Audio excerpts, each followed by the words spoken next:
this is my last video at this specific setup, so again, I'm sorry if things sound a little bit weird. Everything will go back to normal tomorrow, and on top of that, we'll also be streaming tomorrow, so stay on the lookout for that. I'll mention it again. Asthma, allergies, I apologize. That's why I sound a little weird. Shortness of breath, sniffling, all of that. Amazing, great stuff. Hopefully you're having a great day. Let's talk about today's video. And you're seeing a lot of 9th year anniversary content on my channel for a reason. It's because I'm super excited, and I'm going to continue talking about it and continue keeping you up to date. So if you want to stay up to date with all of that, make sure you are subscribed to the channel. Appreciate all your love and support. When it comes to the 9th year anniversary, this, and I'm going to show you everything here, this is what this anniversary has to look like for it to not only be the best anniversary celebration of all time, but the absolute perfect celebration of all time. And you'll notice that the things I am asking for, I don't think it's a lot to ask for. I'm not, asking for the craziest of all. It's just slight changes here and there. It's I promise, it's all it is. Let's hop into it. So to make the perfect celebration, here's what we have to do. First, when it comes to the units, the Part 1 units, both Part 1 LRs, have to be number 1 and number 2 in the game. It just has to be that way. We can't have a situation like, excuse me, we can't have a situation, oh, by the way, speaking of health, if you haven't done at least a little bit of cardio in the last week, you got caught lacking today, you got to drop down, give me 5 push-ups, and you got caught lacking today, so you got to subscribe to the channel. It is what it is. I need you out there touching some grass while you play Dokkan, okay? I appreciate you. Let's continue. So, both of the Part 1 units have to be not only top 1 and 2, but neck and neck. The 7th year anniversary did a great job, an amazing job at this. So much so that it's like almost every other anniversary, at least in my opinion, hasn't really come close to releasing 2 units that were almost so close in power. To give you an example, 8th year, the GT Duo, not way better, but definitely better than the Z Duo. Can you agree with that? 6th year anniversary, AGL Goku was leaps and bounds better than Int Evolution Blue Vegeta. 5th year anniversary, while both Gogeta and Tech Vegeta were definitely dominant, I will always hold the opinion that STR UI Goku, who released like 2 months or a month before the 5th year units, was better than the 5th year LRs, especially at a time where units that really required utility in the first few phases of a fight, STR UI gave you that 5, or is it 5 turns of dodge, or 5 turns of great chance, or 7 turns? I forgot which one it was, but I guess I can pull it up real quick, right? But him, like, he was dominant, dude, in those SPR runs, extreme SPR runs. He was a fantastic overall LR, and I will always hold the opinion that he dropped before the 5th year LRs as a global first. It's 7 turns, right? Yeah, 7 turns. And he was better than the 5th year LRs, especially the first 2 turns of a fight, whereas the 5th years, while they were extremely hype, they were absurdly hype, they just took too long, dude. They took way too long, and maybe you don't really remember this, or I think if you're playing back then, you would probably agree, right? 4th year, AGL Super Saiyan 4 Gogeta, AGL Super Saiyan 4 Goku was definitely a decent amount better than Vegeta. So again, it's like, we can definitely have a situation where one character is better than another, but the gap can't be that big. These 2 characters have to be neck and neck. That will definitely set the precedent for the rest of the anniversary, where we have 2 just overall dominating characters fighting for that number 1 spot. And if we just see the community just going up in flames about who's better, that's good for the game. Even if some people are, take it a little too far and get a little toxic.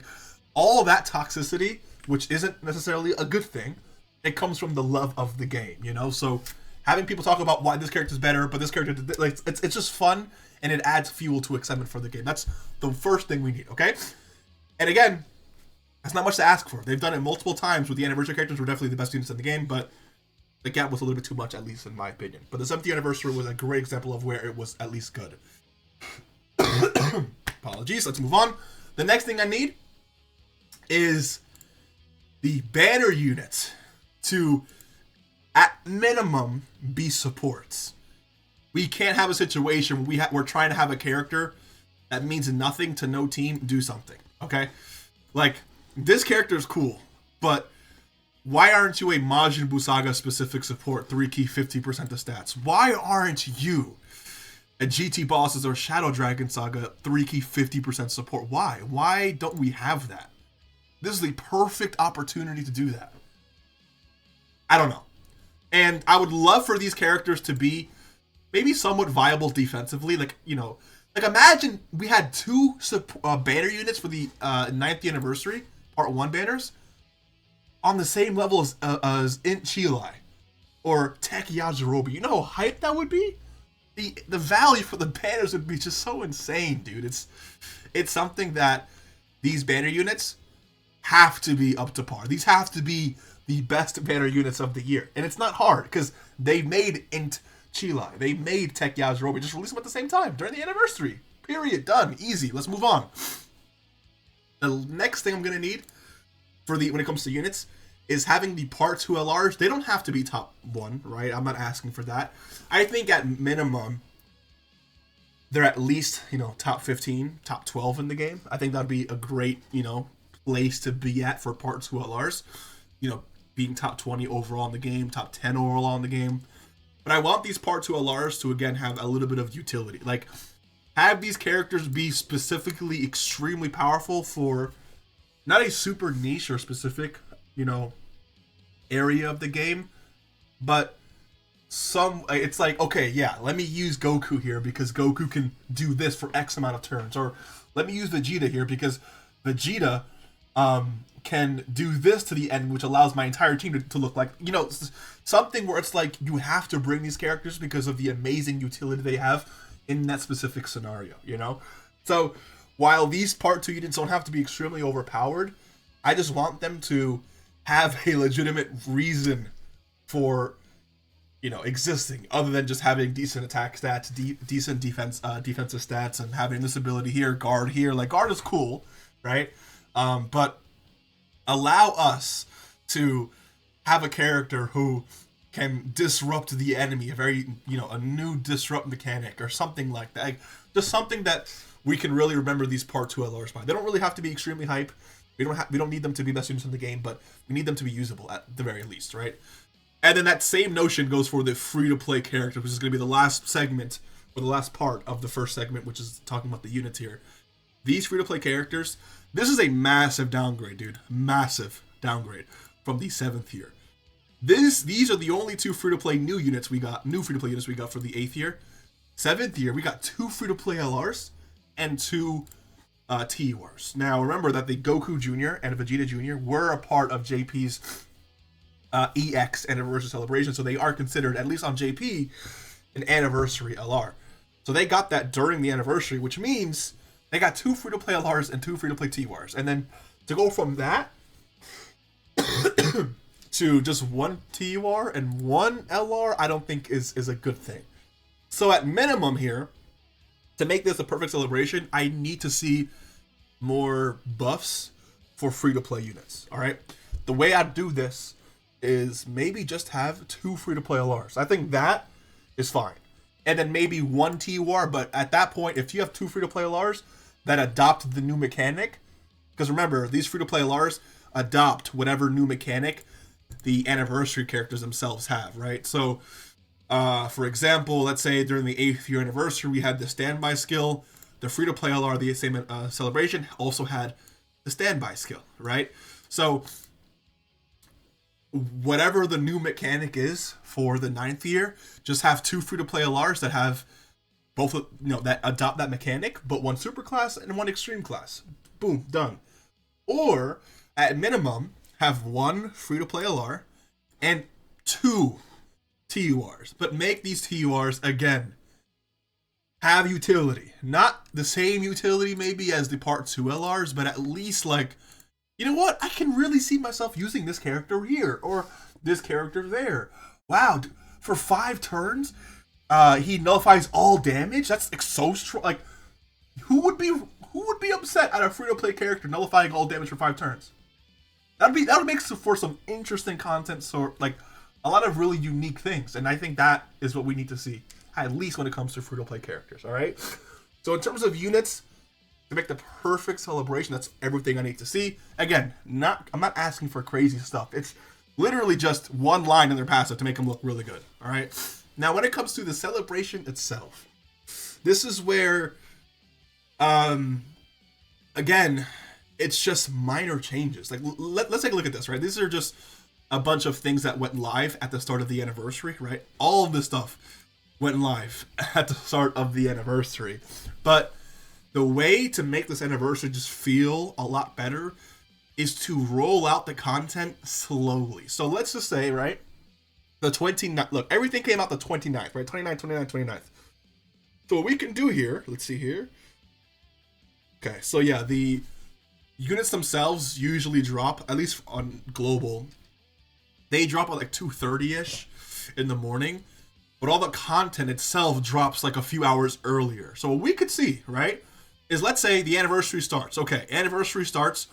We have some new missions and stuff, right, for the anniversary, and we also get Ultimate Clash, which resets immediately, or again at the same time the banner drops. That's fine, and then boom, the new story events. That could be great, and then the units drop a few hours after that, right? So instead of having all of this, the 29, all of this drop at the same time, just have this, Ultimate Clash, and the ticket missions and new missions, whatever the case may be, drop as soon as the anniversary releases. Okay, easy. 2 days later, have this stuff come out. And then maybe have more, limited attempts. It's like, 3 per day or something, just more to get more runs out of it.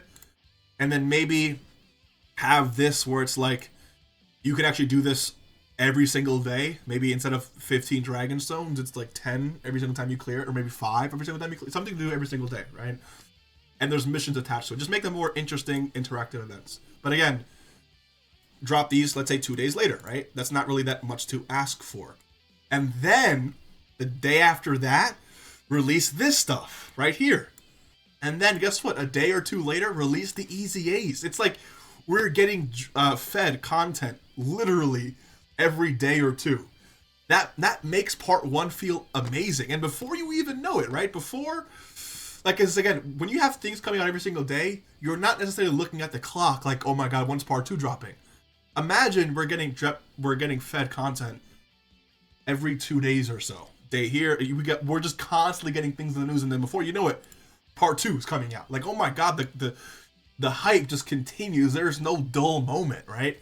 Then part 2 comes out, right? Maybe it comes out with this special event burst mode thing, and then I don't know, 3 days later, the Easy A's come out, right? And then a day later, we have returning events. We have a new Extreme Z area, then more missions here, more missions there. Then another day, we get this. Like, it's just, as long as we can gate the content to drop every day or 2, and just have things constantly rolling out in the news, I don't know how possible that would be, but I think it would make the game just a lot, like, there are times, at least during Global's anniversary, where things just felt a little dull. Like, okay, we got everything, now we're just waiting for part 2, right? But if things are just constantly coming out, there was so much content during the 8th year anniversary that they could have easily dropped things every 2 days, and it would have kept the anniversary to feel just so alive. So, slowly drip feeding content and giving all these units purpose, legitimate, not just existing, I think would make for, and of course little things here like teasers, like really good community engagement on Dokkan Sites, like maybe like on the Twitter or something, all of that, and you're gonna end up having what I would consider at least the perfect celebration. Let me know what you think. I'll see you in the next one. Take care and peace.